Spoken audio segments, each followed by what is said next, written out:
Hello, friends, and welcome back to Malicious Compliance Stories. Let's kick off this video with a story about a grocery store employee who, after 7 years of biting his tongue for the sake of customer service, finally finds himself in a situation where he doesn't have to hold back. But before we begin, best way to support our channel is to leave comments, like, and subscribe with the turned-on bell so you don't miss the new video every single day. Here we go. She let her kid dent a car and thought she could just drive away. I, 27-year-old male, worked at a local grocery store from 16 to 23 before graduating from university and was a well-known employee by most all of our customers. I had maybe 4 negative encounters throughout my 7-year stint there, but because we were extremely customer-oriented, I would bend over backwards even for the worst of our patrons. Keeping my mouth shut for so long in a customer service job had finally caught up to me when I knew I was about to triple my income overnight. I had accepted a job and was going to be moving out of state in a week when this happened. I was off work for the day, but my mother needed some groceries picked up and I decided to go get them for her. The parking lot of our store was on a slope and we often had issues of runaway carts hitting cars. It usually wasn't a big deal and people would leave a note indicating what happened with their number. As I'm packing up the car with my bags, I look over and see a kid riding the cart down the parking lot, and I let out a chuckle. Come on, everyone does it. My laugh immediately stopped, and I noticed he was going full speed towards a pretty beaten-down car that happened to belong to one of my coworkers. He hit it full force and left a sizable dent in the driver's side door. His mother appeared out of nowhere, looked around, and quickly took the cart to the area where we store them. I'm sitting in my car watching this happen, thinking, please God, leave a note. Please don't make me say something. Sure enough, she gets back to her car and opens the driver's side door. Me. You are going to leave a note, aren't you? Lady. What? Me. Your kid hit that car and left a mark. You need to do something about it. Lady. Mind your own business. It's not even noticeable and I don't have paper or a pen to write my information down on. Me. If you're not going to say something, then I am. At this point, I lost it, mainly because I only had a week left working there and because I realized I was at the store, but not wearing my work attire and had dreamed of a moment like this for years. Me. You're good with teaching your kid it's okay to damage someone's property and not take responsibility for it? What kind of person does that? What kind of role model are you being? You need to go in the store and tell someone. Lady, leave me alone. I'm leaving. At this point, I get out of my car and start walking towards her. She gets in, rolls the window down, flips me the bird, yells, F you, and speeds off. I got a picture of her license plate and told our store manager and the employee what had happened. His insurance took care of it, but I wish she had to pay some kind of price. She had every chance to do the right thing, and she chose to be a garbage human instead. And honestly, the fact that she flipped you off and sped off instead of just owning up to it makes it 10 times worse. And our second story. Boss insisted I ignore safety rules, so I used his own logic against him.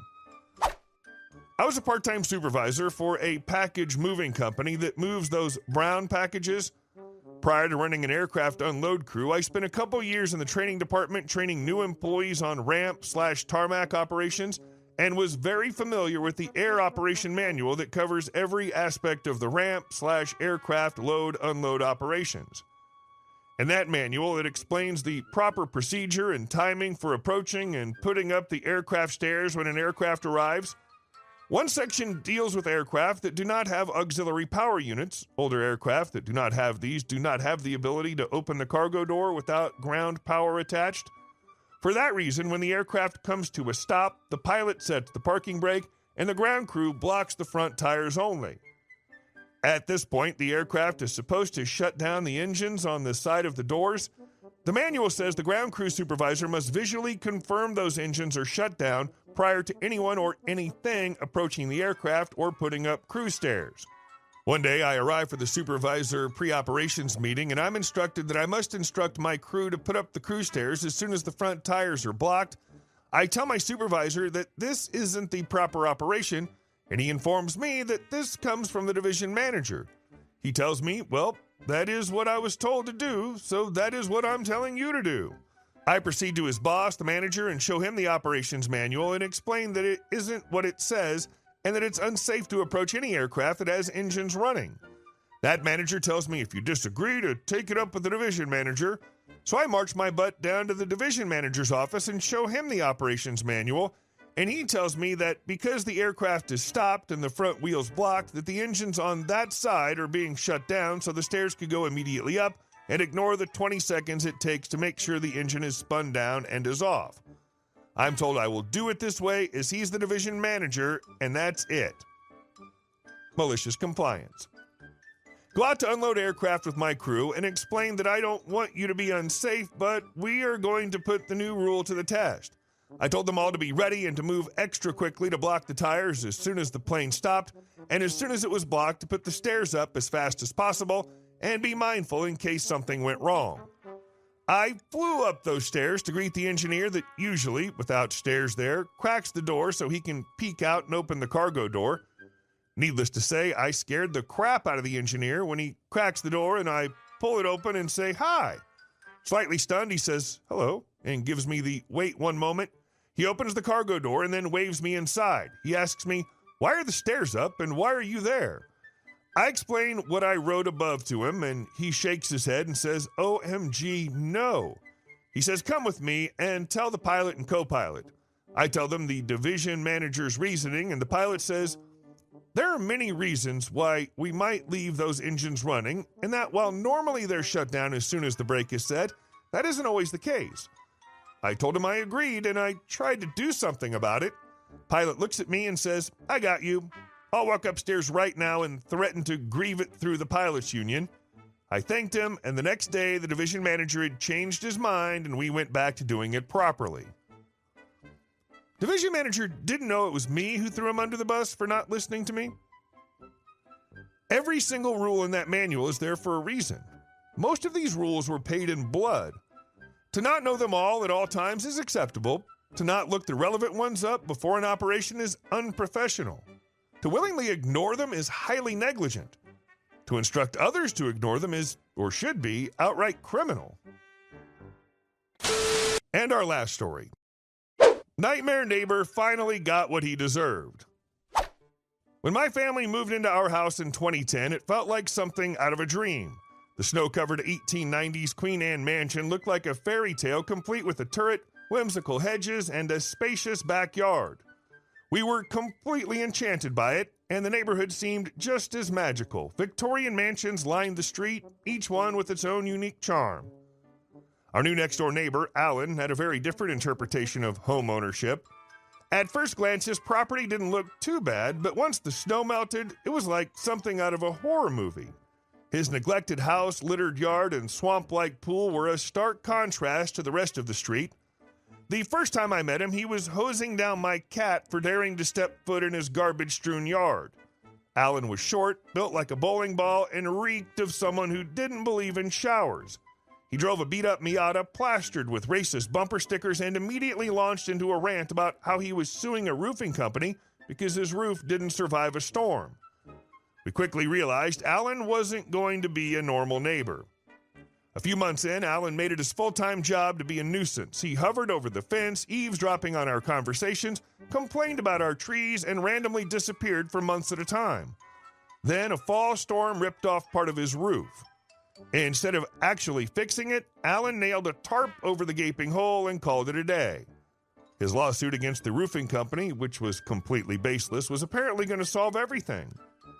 When winter came, he abandoned the house. Apparently living under a tarp wasn't part of his grand plan, so he rented an apartment every winter and returned every spring to his ever-decaying home. This cycle repeated for years. The lawsuit never went anywhere, and his house slowly turned into an uninhabitable wreck. He stopped even pretending to live there full-time, only showing up to park more junk cars in his garage and install security cameras. The pool, still a festering pit of sewage, which he periodically pumped onto the street, making the entire neighborhood reek of filth.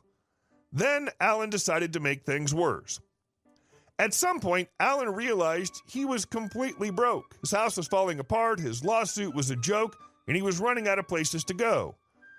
Instead of making reasonable choices, he doubled down on being an insufferable piece of garbage. One day, he returned with a new car, no idea how he afforded it, and for some inexplicable reason, a dog. He chained the poor thing in his yard, named it after a racial slur, and left it outside in the scorching sun all day.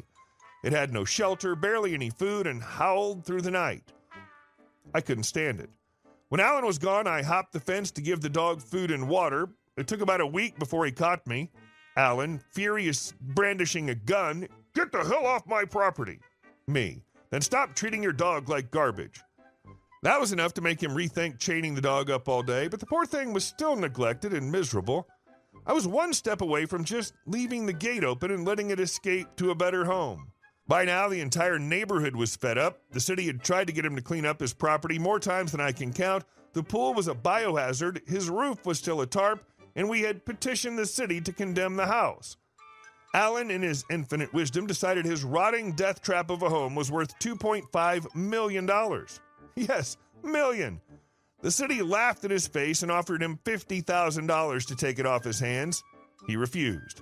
Then one final storm hit, and this time the tarp didn't hold. The inside of the house became a soggy, mold-infested wasteland overnight.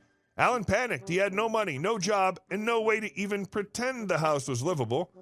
The city officially declared it condemned.